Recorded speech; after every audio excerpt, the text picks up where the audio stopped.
When are you coming to take my gas stove away? Let me tell you something. Here's the score. Gun violence hearings in the 118th Congress, 0. Gas stoves, 3.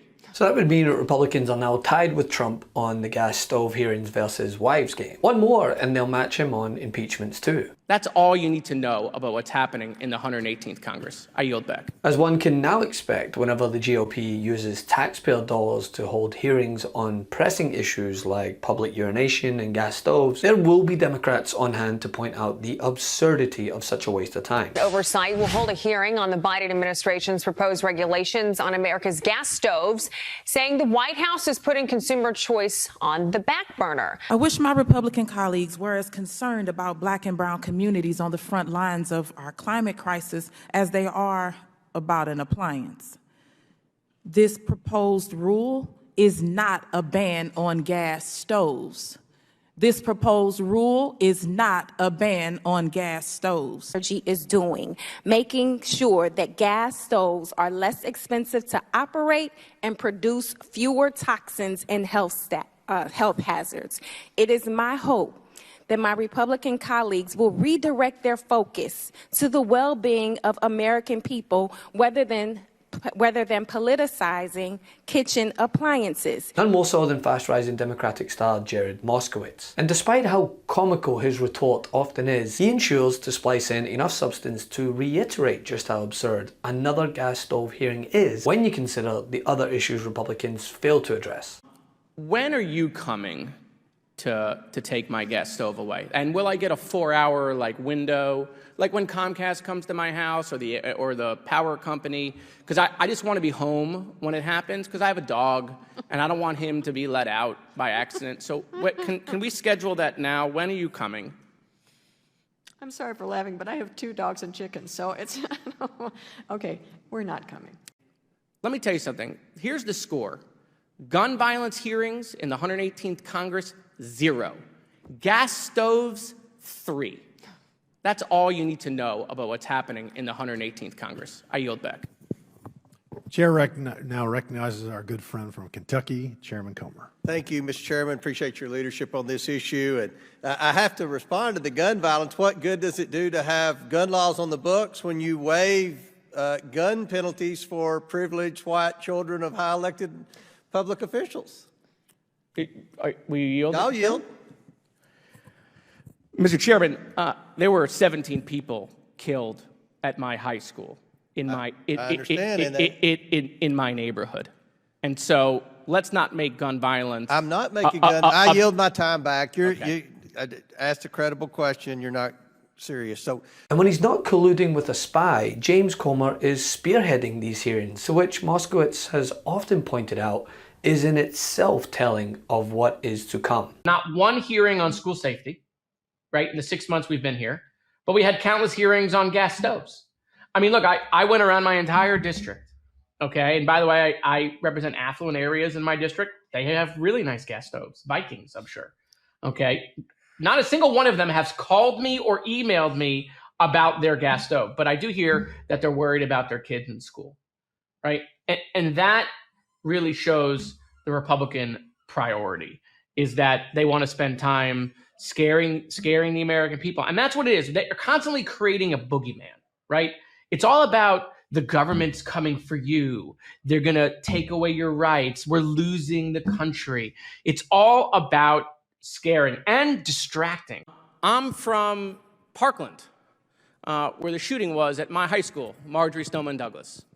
So if you want clarity on what a deadly weapon is, I can assure you it's not ESG. It's a kid with an AR-15 and unlimited ammunition walking into my school and killing 17 people. So let's have a real sort of grip of reality of what investment strategy is or is not versus what a deadly weapon is.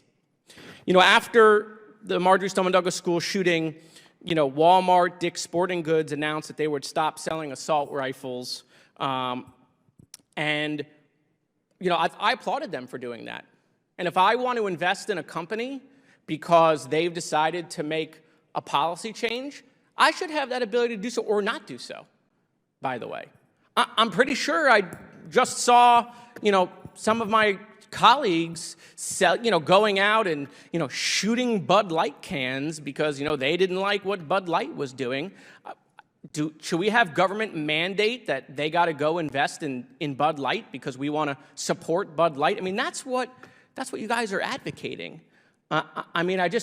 It's really kind of crazy. And here's the thing, as tired as Democrats must be of responding to these hearings, they must continue because refusing to do so is what Republicans want. Of the 5 markups, any bills on teacher pay? It's not the role of the federal government to be involved with teacher pay. Not the role of the federal government to be involved in teacher pay. Okay, good to know. Have you had any markups on student safety? Any markups on extending learning time for students that are struggling with learning loss following the pandemic? As you've noted, a lot of students ultimately fell behind as a result of the pandemic. I wonder if any bills around... No markup on that. No markups on that. So, and any markups on school meals? Issues around school meals, obviously hunger in schools, kind of an issue that you might have heard of. I know you're familiar with it.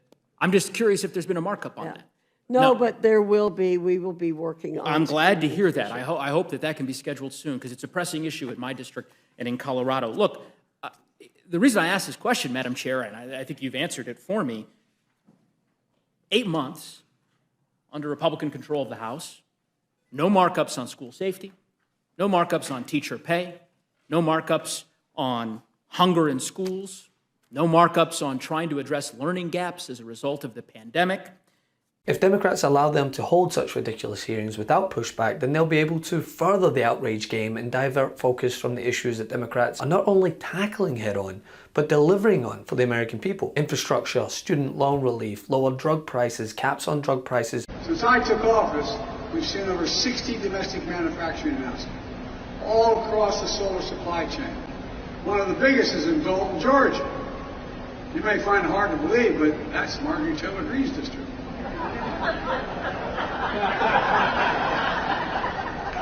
I'll be there for the groundbreaking. I would say,